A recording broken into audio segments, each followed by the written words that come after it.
여러분 안녕하세요. 이야기하는 남자 아이겠습니다.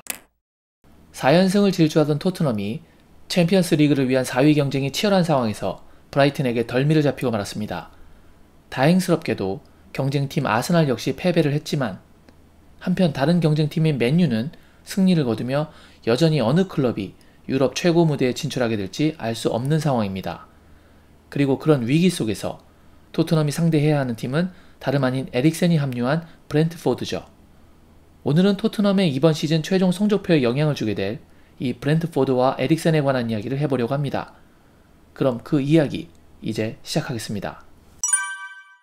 브렌트포드, 서쪽 런던을 연고로 하는 클럽으로 이번 시즌 챔피언십에서 승격된 팀입니다. 1부 리그로의 복귀는 무려 74년 만이고 프리미어리그 출범 이후에는 처음으로 올라왔죠. 그만큼 팀의 인지도나 역사적인 면에서 강팀이라고 보기에는 힘든 것이 사실입니다. 그리고 그를 반영하듯 27라운드를 치르는 동안 6승 6무 15패로 승률이 22.2%였습니다. 반대로 패배한 비율은 그 2배가 넘는 55.6%였죠. 그랬던 브렌트포드가 갑자기 달라지기 시작했습니다. 한 남자가 합류하면서 말이죠. 크리스티안 에릭센. 많은 분들이 아시는 것처럼 전 토트넘의 선수이며 데스크 라인의 핵심 플레이어. 그의 가공할 어시스트 능력은 프리미어리그 최정상급입니다. 92년 프리미어리그가 출범한 이래로 총 64회의 어시스트를 기록해 리그 역대 순위 16위를 기록. 토트넘 역대 선수 중에는 단연 1위죠. 현역으로 뛰고 있는 선수 중에서는 리버풀의 제임스 밀너, 맨시티의 케빈 데브라이너, 아스톤 빌라의 애슐리 영에 이어서 4위에 올라 있습니다. 그리고 그의 이런 플레이메이킹 능력은 심정지로도, 그로 인해 가졌던 긴 공백기로도 막을 수가 없었습니다. 에릭센은 브렌트포드의 시즌 중에 합류해 심정지 사고로는 259일 프리미어리그 복귀로는 766일 만에 27라운드 뉴캐슬전 교체로 복귀했고 그 다음 경기에서부터 선발 출장하며 자신의 가치를 입증했죠. 첫 선발 경기였던 28라운드 노리치 원정에서 패스 성공률 82.6%, 드리블 성공 1회, 크로스 성공률 50%, 롱패스 성공률 100%를 달성했고 그의 코너킥이 기점이 되어 2골이 만들어지며 노리치를 1대3으로 꺾는 최고의 결과를 창출했습니다. 처음에는 약체 노리치 시티를 상대한 것이기 때문에 큰 주목을 못 받았을 수도 있겠지만 그 경기부터 바로 지난 33라운드에 있었던 와포드와의 경기까지 브렌트포드는 첼시전 승리를 포함해 총 6번의 프리미어리그 경기에서 도합 5승 1패를 기록했습니다. 6번의 경기 중에 단 한 경기를 패하고 무승부도 없이 모든 경기를 승리했습니다. 그리고 더욱 놀라운 것 중 하나는 패배했던 그 단 한 경기도 에릭센이 코로나 감염으로 출장하지 못했던 레스터전이었습니다. 그러니까 다시 말하자면 에릭센이 선발 출전했던 모든 리그 경기에서 브렌트포드는 승률 100%를 기록하는 전승을 만들었습니다. 그 경기들 속에서 페널티킥을 유도하는 기점이 된 여러 키 패스들과 직접 어시스트까지 기록하는 미친 활약을 선보였죠. 한마디로 에릭센이 들어가고 나서 브렌트포드는 완전히 다른 팀이 되었습니다. 도대체 에릭센이 들어가서 무엇을 했길래 리그 하위권에 맴돌던 팀이 어떻게 이렇게까지 달라질 수 있었던 것일까요? 오늘은 에릭센의 가세로 눈에 띄게 달라질 수 있었던 점에 대해서만 짚어보도록 하겠습니다. 이반 토니. 앞서 말씀드렸던 것처럼 명문 구단이라고 말하기엔 어려운 브렌트포드에서 좀처럼 보유하기 힘든 수준급 스트라이커입니다. 185cm의 신장을 가지고 매우 빠른 속도까지 겸비하고 있습니다. 그리고 골 결정력도 상당히 뛰어난 편이죠. 이반 토니는 이번 시즌 기대 득점 XG 값에서 11.61골을 보였고 실제로는 그것보다 많은 12골을 넣었으니까요.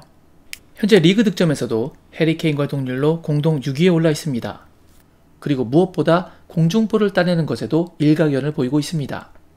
위치 선정과 몸싸움에 능하고 또한 공중볼을 헤더로 슈팅 또는 헤딩 떨구기로 박스 안 혹은 근처에서 동료들에게 좋은 패스를 해줌으로써 득점 기회를 창출해주고 있습니다.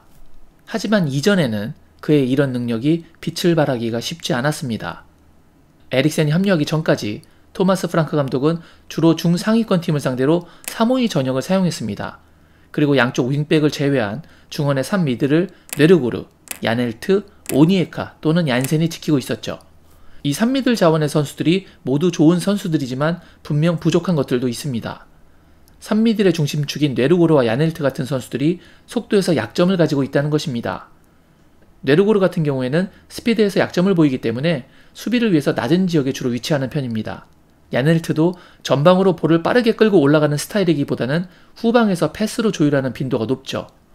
그런데 이렇게 내려앉은 상태에서 롱패스 위주로 전방에 볼을 뿌려주면 빠른 속도로 치고 나가는 이반 토니와의 거리가 너무 멀어집니다.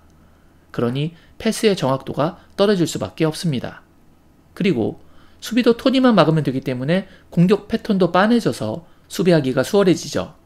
그러니까 미들과 최전방을 연결할 수 있는 연결고리가 취약했던 것이었죠. 그런데 이 중간에 에릭센이 등장합니다. 에릭센은 굉장히 빠른 선수는 아니지만 분명 야넬트와 네르고르보다 전진성이 좋습니다. 이렇게 한 단계 더 전진한다는 것은 크게 세 가지의 이점이 있습니다. 우선 하나가 정확도 상승입니다. 먼 거리보다 가까운 거리에서 하는 패스가 더 정확하게 갈 수 있다는 것은 당연한 이야기겠죠. 두 번째로는 공의 채공 시간입니다. 멀리서 패스하면 공의 채공 시간이 길어질 수밖에 없고 수비가 공격수에게 붙을지 아니면 공을 커트해낼지 판단할 시간이 늘어납니다. 수비 성공 가능성이 높아지는 것이죠. 세 번째 이점이 상당히 중요합니다. 수비의 균열입니다. 후방에서 하는 패스는 상대 최종 수비나 미드필더들에게 위협적이지 않습니다. 그러나 이렇게 에릭센처럼 파이널 서드에 근접하면 상대가 모일 수밖에 없습니다. 챔피언스리그 맨시티와의 8강전에서 손흥민에게 에릭센이 어시스트하는 장면입니다. 상대 수비들이 에릭센 쪽으로 집중되고 반대로 오른편에 손흥민에게 공간이 생기며 득점 찬스가 나왔죠. 그 다음 장면에서도 또다시 에릭센이 수비들을 끌어모으고 반대로 공간이 나오는 손흥민에게 연결합니다. 에릭센이 이 정도로 오면 수비 입장에서는 안 나올 수가 없으니 같은 장면이 또다시 연출되는 것이죠. 이렇게 킥 능력이 있는 선수가 윗선으로 올라와 주는 것이 역습에서 얼마나 효과적인지 잘 알 수 있습니다. 그리고 이와 비슷한 장면은 현재 브랜트포드에서도 나오고 있고요. 그러니까 지금은 꿀벌 군단의 이반 토니가 이 꿀을 빨고 있는 셈이죠. 에릭센은 오른발이 주발이지만 좌측에서 미드를 보고 있습니다. 왜냐하면 그는 왼발 오른발 가릴 것 없이 최고 수준의 크로스와 패스를 보여주고 있으니까요. 에릭센은 자신의 자세 또는 토니를 비롯한 공격진들의 침투 상황에 따라 빠른 경합이 필요한 상황에서는 오른발로 얼리 크로스를 올리고 공격수가 공간이 많아서 약간의 여유가 있게 공을 받은 후 공격을 할 수 있거나 아니면 중앙에서 키퍼와 경합을 할 수도 있는 상황에서는 왼발로 감기는 크로스를 올려주고 있습니다. 이렇게 위협적인 크로스를 올려주면 앞서 설명드렸던 것처럼 스피드와 결정력 그리고 헤더에 강한 토니는 직접 슈팅 또는 헤딩 떨구기 등을 통한 다양한 공격 패턴을 선택할 수 있습니다. 또한 토니는 주발이 오른발이기 때문에 왼쪽에서 오는 크로스가 더 입맛에 맞는데 에릭센이 좌측에서 퀄리티 좋은 패스를 넣어주니 꿀벌에 날개를 더 달아준 셈인 것이죠. 이를 입증하듯이 토니는 에릭센이 주전으로 뛰기 시작하기 전 자신이 출전했던 리그 21경기에서 6골을 넣고 2개의 어시를 했지만 똑같은 6골과 2개의 어시스트를 에릭센과 함께한 단 5경기 만에 모두 해냈습니다. 정말 물고기가 물을 만난 것과 같은 상황이라고 할 수 있겠네요. 그리고 이렇게 토니가 살아나자 그의 공격 파트너 은베우모도 더 살아나게 됩니다. 토니는 공격 시 이타적인 플레이도 상당히 많이 보여주기 때문이죠. 이런 상승세 때문에 최근 이반 토니의 몸값은 이전 400만 유로에서 9배 정도 상승한 3,500만 유로까지 올랐군요. 브랜트포드가 최근 상승세인 이유는 여러 가지가 있을 것입니다. 그리고 저는 오늘 그중 가장 눈에 띄는 변화인 에릭센의 가세와 토니의 상승세를 짚어봤습니다.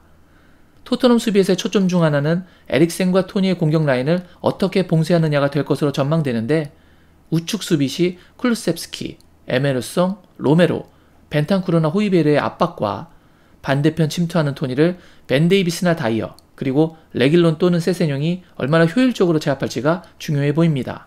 브랜트포드는 아스날도 홈 개막전에서 잡았고 리버풀과도 홈에서 3대3 무승부를 기록했습니다. 그리고 최근 에릭센의 가세로 무서운 상승세를 타며 첼시도 원정에서 1대4로 잡았습니다. 과연 토트넘이 브랜트포드를 원정 경기에서 잡아낼 수 있을지 기대도 되고 걱정도 됩니다. 반드시 승리하길 바라며 오늘 제가 준비한 영상은 여기서 마무리하도록 하겠습니다.